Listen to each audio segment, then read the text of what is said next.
Welcome to the YouTube channel Last Minute Preparation. So in this video we'll continue the discussion of the different types of square matrices, right? So let's get started. पढ़ाई लिखाई में ध्यान लगाओ, IAS बनो और देश को संभालो।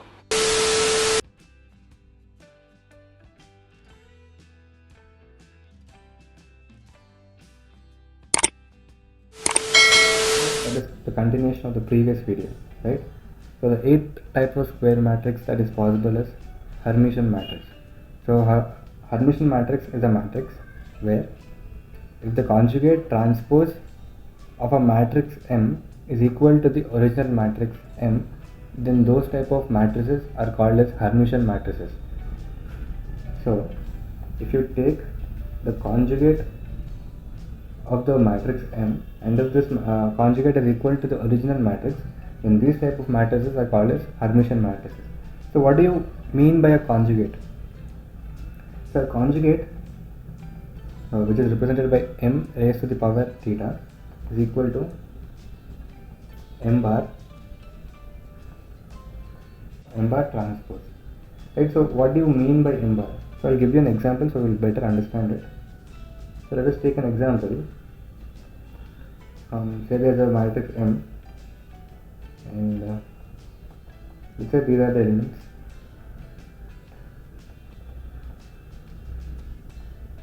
Right?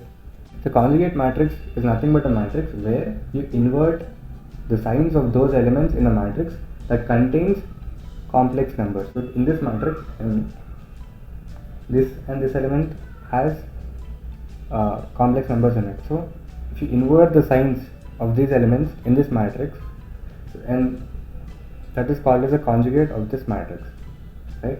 So we have the matrix M and I'm inverting only the signs of those elements that has complex numbers in it.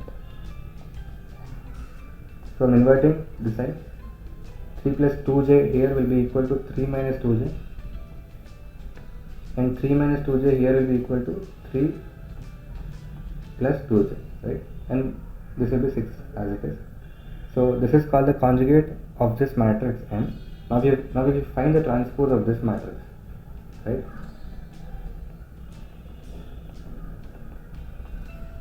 One, 3 plus 2j, 3 minus 2j, and 6.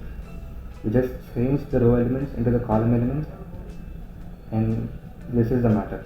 So if this conjugate transpose is equal to the original matrix itself, then it is called as Hermitian matrix. So this is the conjugate transpose we got, and the original matrix M is equal to 1 plus 3, 1, 3 plus 2j, 3 minus 2j, and 6, right? So yeah. So the conjugate transpose matrix is equal to the original matrix M. So you can say that this matrix M is a Hermitian matrix, right? Q Hermitian matrix. So it is similar to the Hermitian matrix that we discussed now. So here if you take the conjugate transpose of a matrix M and if it is equal to the negative of the original matrix M, then these matrices are called as Q Hermitian matrices, right? So I'll take an example of this. So if there is a matrix M and let's say similarly 2 minus 3j, 2 minus 3j is 6, right? So now we wanted to find the conjugate of it. So what is the conjugate? You have to alter the signs of those elements that have a complex number in it. So negatives will become positives and positives will become negatives, right? 6.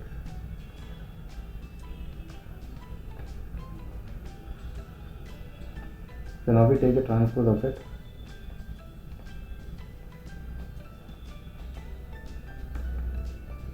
One, 2 plus 3j. I'm just changing the first two element into first column, and then the second two elements into the second column, right? So now this matrix is equal to the negative of the original matrix M. So these type of matrices are called as Q Hermitian matrices, right? As you could see here we have a positive sign, and then here we have a negative sign, and similarly here we have a positive sign and here we have a negative sign. So these type of matrices are called as Q-Hermitian matrices, right? So the next type of matrix that we'll be discussing is unitary matrix.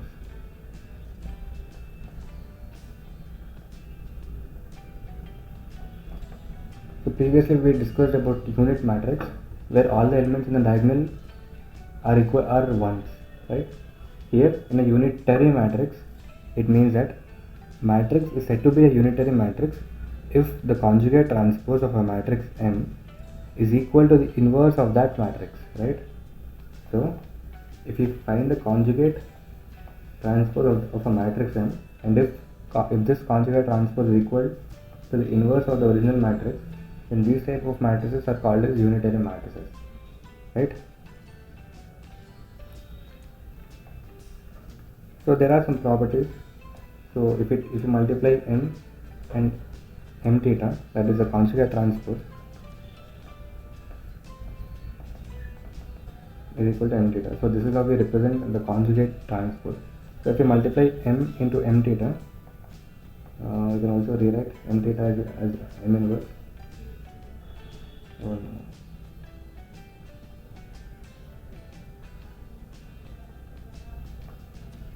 So we know that M into M inverse is equal to identity matrix, right? So this is the property. So M into M theta, if it is equal to an identity matrix, then these type of matrices are called as unitary matrices, right? So the other type of matrix that we'll be discussing is idempotent matrix. Idempotent matrix. So what is an idempotent matrix? So matrix is said to be an idempotent matrix if the square of the matrix is equal to the original matrix M, right? So if we take a matrix M and if we square it, if this square is equal to the original matrix, then these type of matrices are called as idempotent matrices, right?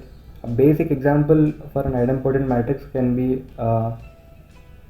an identity matrix. That is, say if we take an identity matrix, so this matrix can be called as an idempotent matrix, because if you square this matrix, you will get the original matrix itself, right? So this is a basic example of it. So there are some properties for this as well, right? So since M square is equal to M, and if you find the determinant of this matrix,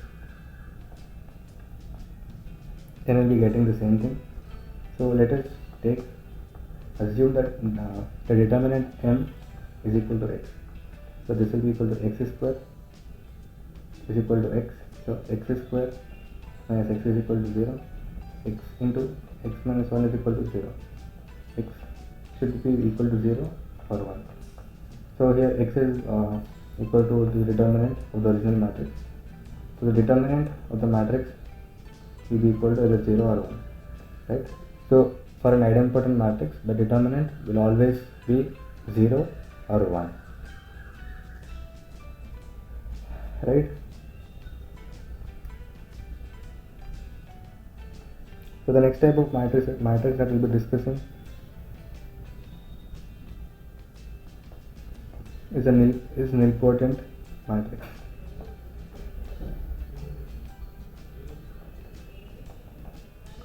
So if there is a matrix M, and if we raise this and if we multiply this matrix by itself k times, then if the resultant matrix is equal to 0, that is null matrix. So how do you write a null matrix? Null matrix is nothing but all the elements in the matrix are zeros, right? So this is a basic example of a null matrix. So if we take a matrix M and if we multiply the same matrix with itself for k times, and if the resultant is equal to 0, then those type of matrices are called as nilpotent matrices, right? And the last type of matrices that we'll be discussing is involuntary matrices. Involuntary matrix, right?